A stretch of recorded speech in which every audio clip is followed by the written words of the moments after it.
Magandang gabi po sa inyong lahat na listeners ng pagsapit ng Takip Silim. Ako po si Ren at gusto ko ibahagi sa inyo ang simula ng isang karanasan na hanggang ngayon ay hindi pa rin mawala sa isip ko. Sa totoo lang, mabigat pa rin sa dibdib ko ang lahat ng nangyari. Pero para maintindihan nyo ang buong istorya, kailangan kong simulan sa simula. Kung paano ko nakilala ang babaeng naging mahal ko at kung paano nagsimula ang lahat bago kami humantong sa isang karanasan na halos ikabaliw namin. Nagsimula ang lahat noong lumipat ako sa isang maliit na bayan sa probinsya. Galing ako ng Maynila, sanay sa ingay at bilis ng syudad.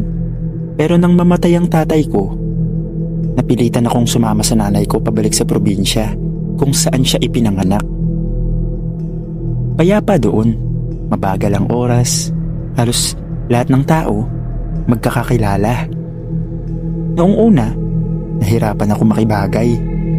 Pero isang gabi, may kasiyahan sa barangay dahil piyesta. May sayawan sa plaza, may mga ilaw na makukulay at amoy ng inihaw na manok at baboy na kumakalat sa hangin. Doon ko siya nakita, si Cha.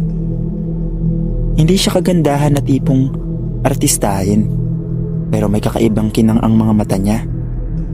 Payat siya, maputi at mahinhin ang kilos. Nakabulaklaking bestida siya noong gabing yon at nakaupo lang siya sa gilid kasama ang mga pinsan niya. Para bang hindi niya gustong makisama sa sayawan, pero kitang-kita ko na napapangiti siya kapag napapatingin sa gitna. Hindi ko alam kung bakit, pero hinatak ako ng mga paa ko papunta sa kanya. "Hey miss, Ren pala," sabi ko sabay abot ng kamay. Medyo kinakabahan ako kasi baka isnabin ako. Ngumiti lang siya, medyo nahihiya. "Hi, ako si Cha." At doon nagsimula ang lahat. Hindi naging madali ang panliligaw ko kay Cha. Sa probinsya, mahigpit pa ang mga magulang. Hindi pwedeng basta-basta makipagkita ng walang paalam. Kaya halos gabi-gabi, pagkatapos kong tumulong kay nanay sa tindahan, dumadaan ako sa bahay nila para makipagkwentuhan sa harap lang ng bakod. Madalas, nandiyan ang tatay niya na parang sundalo kung tumingin, kaya kailangan kong kontrolin ang bawat kilos at salita ko. Pero kahit ganoon, masaya ako kasi bawat gabing kausap ko si Cha, lalo kong nakikita ang pagkatao niya. Mabait siya, maalaga sa pamilya at masayahin. Mahilig siya magluto ng mga simpleng pagkain gaya ng ginataang gulay at pritong tilapia. Minsan, dinadala niya ako ng baon kapag nagbabantay ako sa tindahan at doon ako lalong nahulog sa kanya. Lumipas ang ilang buwan. Naging opisyal kaming magkasintahan. Pribado lang, walang ingranding selebrasyon. Pero sapat na para sa akin ang hawak kamay namin habang naglalakad sa tabing ilog sa hapon. Umabot ng halos 2 taon ang relasyon namin at gaya ng kahit anong magkasintahan, dumating din kami sa puntong hindi na lang basta hawak kamay at kwentuhan ang ginagawa namin. Hanggang sa isang araw, nalaman naming buntis siya. Noong una, natakot siya. Umiiyak siya habang sinasabi sa akin na baka magalit ang mga magulang niya, lalo na't hindi pa kami kasal. Pero pinangako ko sa kanya na pananagutan ko siya, na hindi ko siya iiwan at kahit anong mangyari, bubuuhin namin ang pamilya namin. Doon ko unang nakita kung gaano siya kalakas. Kahit natatakot, tumayo siya at humarap sa mga magulang niya para sabihin ang totoo. Siyempre, nagalit sila noong una, pero kalaunan, tinanggap din nila. Akala namin, tuloy-tuloy na magiging masaya ang lahat. Pinag-ipunan ko na noon ang kasal namin at halos gabi-gabi ay magkasama kami. Pinaplano ang magiging buhay bilang mag-asawa. Pero may isang bagay na hindi namin inaasahan.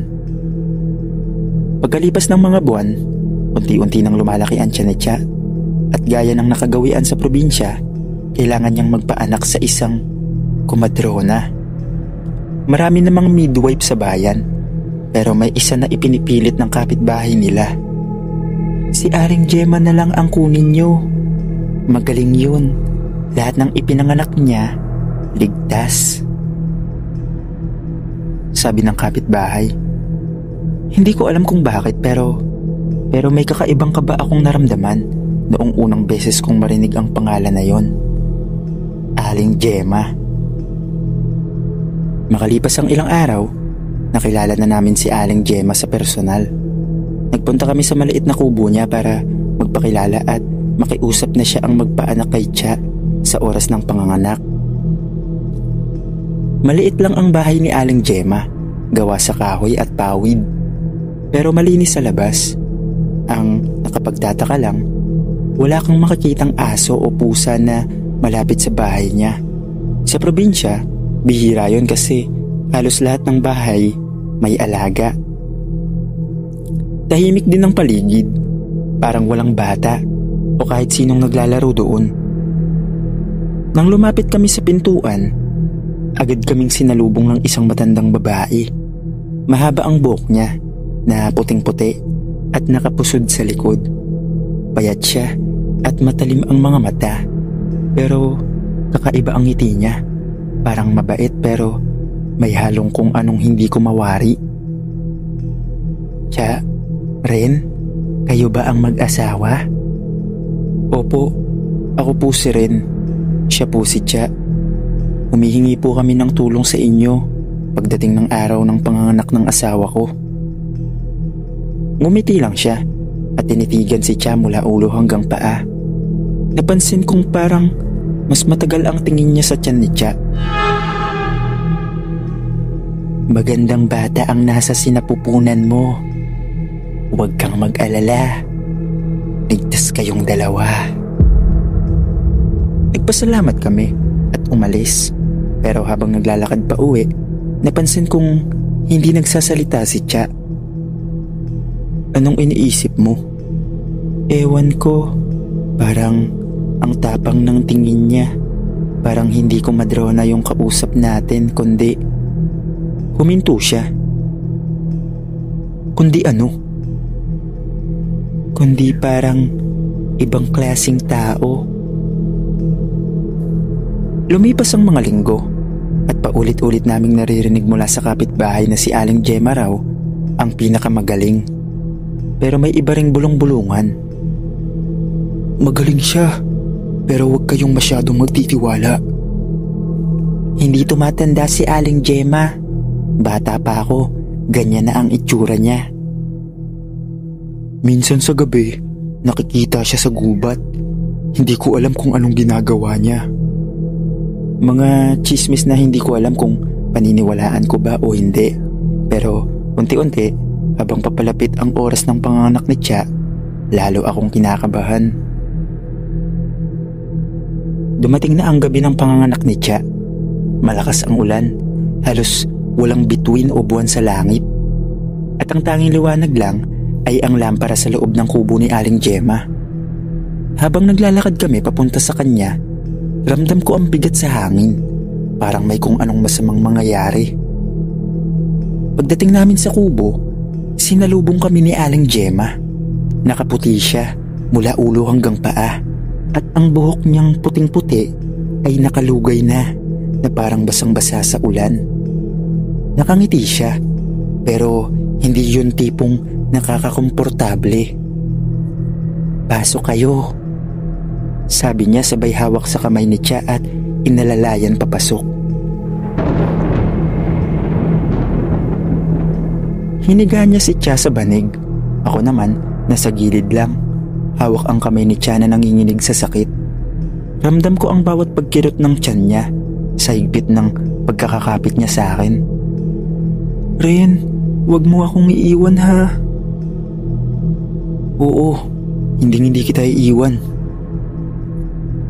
Habang lumalakas ang ulan at hangin sa labas, bigla akong tinapik ni Aling Gemma. Ren, Kailangan mong pumunta sa likod ng kubo. May kailangan akong halamang gamot doon. Isang sanga lang ng makabuhay. Dalian mo. Nagulat ako. Pero ayokong iwan si Cha. Tumingin siya sa akin ng diretso. Malamig ang mga mata. Kung talagang gusto mong ligtas ang mag-ina mo, gawin mo ang sinasabi ko. Napatingin ako kay Cha. Pawis na siya. Hirap na hirap sa sakit. Kaya kahit mabigat ang loob ko, napilitan akong sumunod. Lumabas ako ng kubo at tinungo ang likod. Doon, halos wala ako makita dahil sa lakas ng ulan. Ilang minuto akong naghanap pero wala naman akong makita. At sa hindi ko maintindihan na dahilan, biglang bumigat ang ulo ko at dumilim ang paningin ko.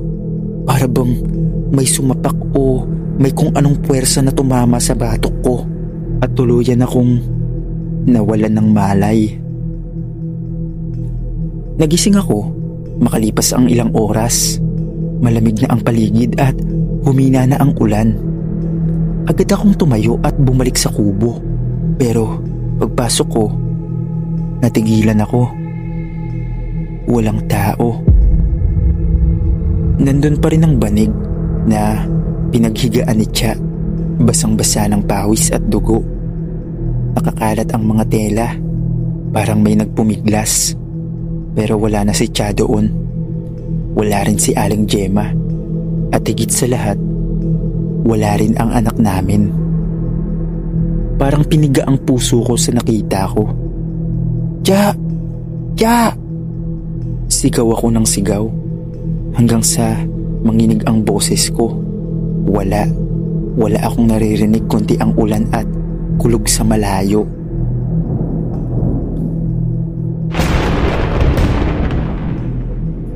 Pero ito ang pinakang masakit. Makalipas ang ilang araw, nakauwi si Cha. Dinala siya ng isang magsasakan na nakakita sa kanya sa gubat. Wala daw malay si Cha at duguan. Doon ko nalaman ang nangyari nung mga oras na wala ako. Ito ang kwento ni Cha. Rin, habang wala ka, ramdam ko na may mali. Hindi ako pinapaanak ni Aling Gemma. Ang ginawa niya, tinitignan lang niya ang tiyan ko at bigla siyang ngumiti ng kakaiba. Nakita ko, humahaba ang mga kuko niya. Sinubukan kong sumigaw rin, pero tinakpan niya ang bibig ko. Ang lakas niya, parang hindi siya matanda. Naririnig ko yung anak natin.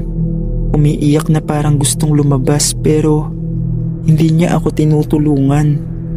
Imbes, parang kinakain niya yung sigaw ng anak natin.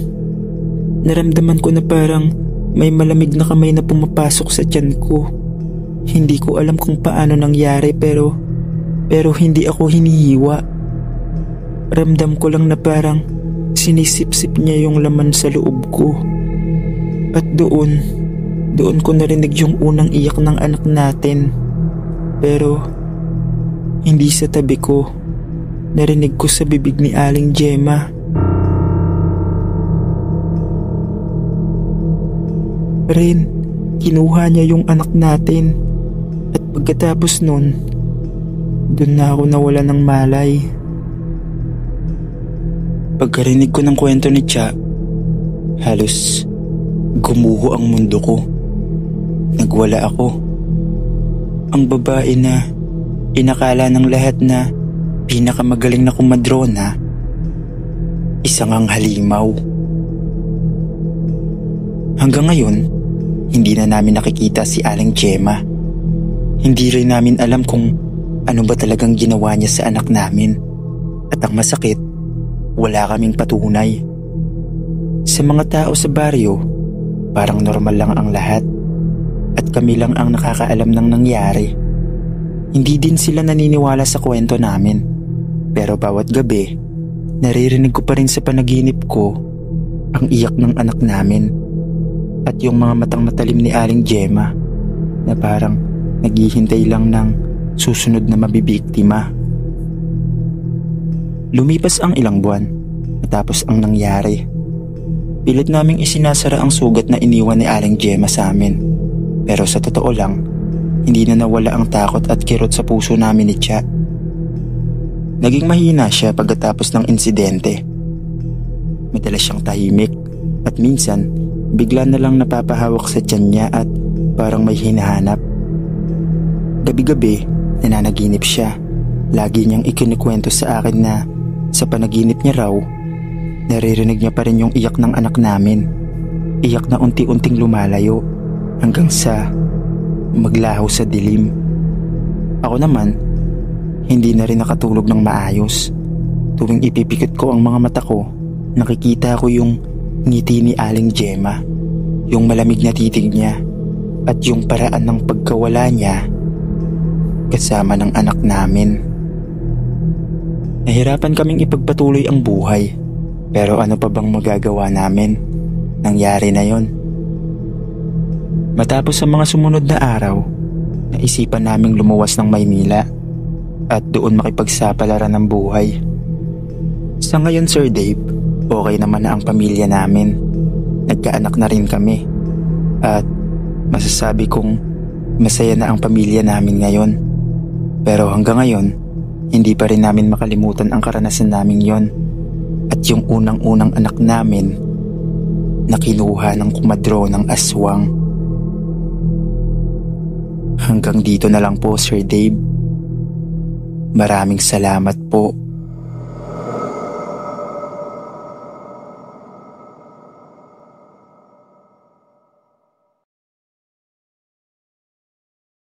Kamusta, Sir Dave? Tawagin niyo na lang po akong Lydia. 30 taon na akong kumadrona dito sa probinsya. Sanay na ako sa hirap at dugo ng panganganak. Pero may isang gabi na tumatak sa buhay ko. At hanggang ngayon, hindi ko pa rin alam kung tao ba ang ipinanganak ko noon. Buwan ng Hunyo, malakas ang ulan at halos lipa rin ng hangin ang bubong ng aming bahay. Biglang kumatok ng malakas si Mang Densyo. Basang-basa siya at halos hindi makahinga. Manang Lydia, pakisama po. Manganganak na si Marites. Agad ako sumama. Pagdating namin sa kubo nila, bumungad sa akin ang halos mabaliw sa sakit na si Marites habang hawak ng asawa niyang si Ramil ang kanyang kamay. Putlang-putla si Ramil at nanginginig sa kaba. Konti na lang, Marites. Huminga ka lang. Sabi ko habang inihahanda ang gamit ko. Lumipas ang ilang oras ng pag-ire at iyakan hanggang dumating ang sandali. Paglabas ng sanggol, napaatras ako. Hindi iyak ng bata ang narinig ko, kundi malalim na ungol. Parang galing sa hayop. Nang tinignan ko, nanlamig ang buong katawan ko. Ang balat ng sanggol ay kulay abo at ang mata nito'y kulay pula at agad na nakadilat na parang galit. Ang mga kuko ay matutulis, mahaba at sa halip na umiyak, ngumisi ito. Diyos ko, bulong ko. Napasigaw si Ramil. Ano yan? Hindi yan anak namin. Pero si Marites, kahit halos wala ng lakas, pilit na sumigaw. Anak ko yan! Anak ko! Hindi ko pa man nagagawa ang susunod kong hakbang. Biglang gumapang ang nilalang na yon paakyat sa dibdib ng nanay niya. Mabilis, parang ahas. Saka nito, kinagat ang liig ni Marites. Umagos ang dugo at narinig ko ang huling hiyaw niya bago siya tuluyang natahimik. Si Ramil ay napasigaw ng malakas at sinubukang agawin ng bata. Pero biglang tumalon ang nilalang at dumiretso sa bintana. Sa isang iglap, nawala ito sa dilim ng ulan at hangin. Iniwan kaming parehong nanginginig. Paglingon ko kay Ramil, hawak niya ang bangkay ng asawa niyang si Marites. Umiiyak ng walang tunog. habang ako na may nakatulala at may dugo pa rin sa kamay ko. Matapos ang gabing yon, hindi na ako tumanggap ng kahit sinong gustong magpaanak. Tinigil ko na rin ang pagiging kumadrona dahil ayoko na uling maranasan yung ganong karanasan. Sa ngayon, masaya naman ako sa buhay ko. May maliit naman akong tindahan at ayun na ang bumubuhay sa akin. Hanggang dito na lang po, Sir Dave. Maraming salamat po.